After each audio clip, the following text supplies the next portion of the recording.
Hey there, friends! Welcome back to Insane Job Jams, the channel where we dive into the craziest, funniest, and sometimes downright unbelievable stories from people's jobs. Now, I work as a speech therapist. Most days are pretty ordinary. Kids with lisps, adults trying to polish their diction for work. Nothing too wild. But then, there was that day. A day when I looked up from my messy desk and found myself staring at one of the most famous celebrities on the planet, asking me for help. And what they wanted? To stop stuttering? Yeah. Buckle up. Because this story, it felt like I was starring in my own version of the King's Speech. It started like any other Tuesday. My coffee machine broke down for the third time that week. My assistant forgot to print out half the patient files, and I had this stack of tongue twister exercises sitting on my desk waiting for me. Honestly, nothing about that morning screamed, "This will be the craziest day of your career." Until my assistant ran into my office, eyes wide, and whispered, "Jeremy, you need to come out here, now." I rolled my eyes. What is it this time? Another parent who thinks their kid is secretly a prodigy? She just shook her head. No, you're not going to believe this. So I walk into the waiting room, and there they are. Hoodie pulled up, sunglasses on, clearly trying to be invisible. But come on, you don't mistake a face like that. I nearly tripped over my own feet. My brain went into meltdown. Part of me was screaming, "Oh my God, it's them!" And the other half was chanting, "Don't freak out, Jeremy. Act normal, just act normal." They looked up, gave me a nervous smile, and said quietly, "Are you Jeremy, the speech guy?" I croaked back, Yeah, that's me. Welcome. Smooth, right? Real professional. I need help. I've been struggling with a stutter. My interviews are a nightmare. My directors are worried about my line delivery. I don't know what to do." And that was the moment it hit me.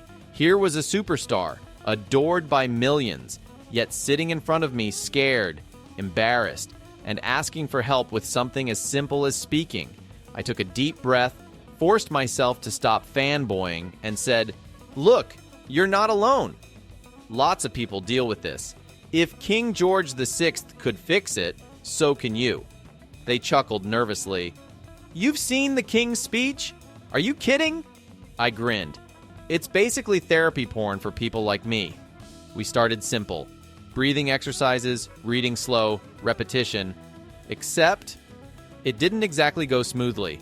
At one point, I handed them a classic tongue twister, toy boat, toy boat, toy boat. They tried, they failed. They burst out laughing. "Jeremy, I sound like I'm having a stroke. I was trying so hard to keep it professional, but I lost it too." We both sat there cracking up like two kids in detention. Next exercise, holding a pen between their teeth while saying words to exaggerate enunciation. They looked at me with the pen sticking out and mumbled, "Jerry." I sound like a broken robot. I was dying. Professionalism? Gone.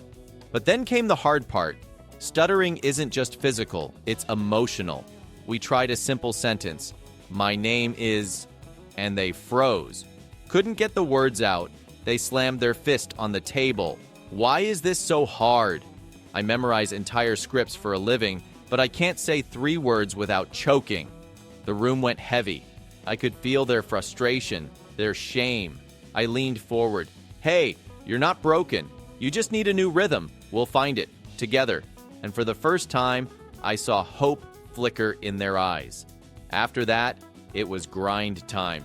Breathing drills on the floor with a book on their stomach, reading lines out loud while I clapped out a rhythm, singing entire paragraphs because if you can sing it, you can say it. And yes, I may have made them sing the alphabet like an opera star. They rolled their eyes but went along.